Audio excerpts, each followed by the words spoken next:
Originally, this video was going to be about the good and the bad things about this Houston Astros team here in 2023, but as a lot of you know, I don't like to talk about bad things about ball clubs, even if it's not our team or even if it's teams that I don't like in general.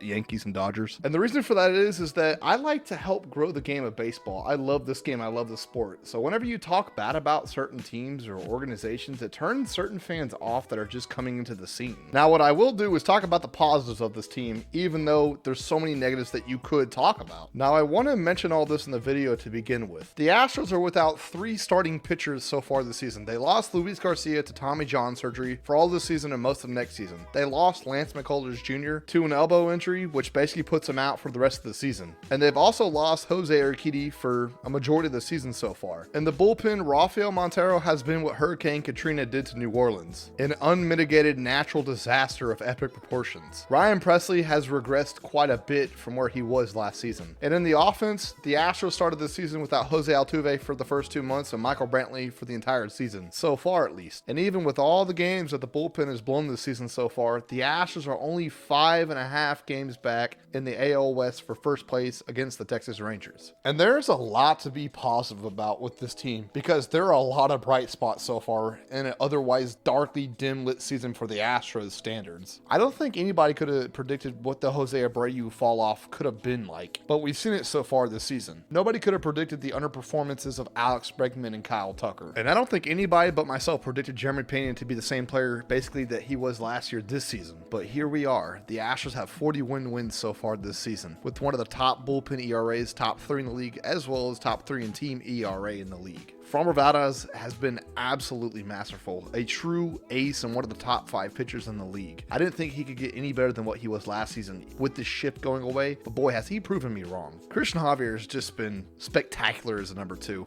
Not as good as he was last year, but still a very good force to be reckoned with. And Hunter Brown, the young phenom, for as good as he's been, although Maldi probably shouldn't be catching him anymore, he's only going to get better as the season and his career progresses. And then you've gotten guys like JP France, Ronald Blanco, and Brandon Bielak to step into the 4th, 5th, and 6th spot in this rotation and absolutely deliver what nobody really was expecting from them. And like we talked about earlier, yes, the bullpen has been kind of shaky this year compared to last year, but if you're telling me this bullpen is as shaky as it was, would still be top 3 in the league in bullpen ERA, I'll take it. It's still an elite bullpen with a lot of elite arms in it. Phil Maton, Ryan Stanek, Ryan Presley, Brian Abreu, even Hector Neris. Even with the struggles of the Astros offense, where they haven't been able to score runs at certain points of the season, this team's run differential is still 45 plus. They can put up runs, they can score. I think the struggles just come down to one thing in particular. If anyone has ever worked at a job long enough, they hear somebody say to somebody else that's messed up at the job, it's either a skill thing or a will thing why you messed up. And you know, if it's a skill thing, you're able to make the corrections necessary or teach somebody so they don't have that problem again. But if it's a will thing, that's a you issue and you have to fix that within yourself. And as we all know with this Astros offense, they have more than enough skill to score 4 runs a game. So to me, it's more of a will thing. And I'm not talking about a will thing as they're being lazy. I'm talking about a will thing as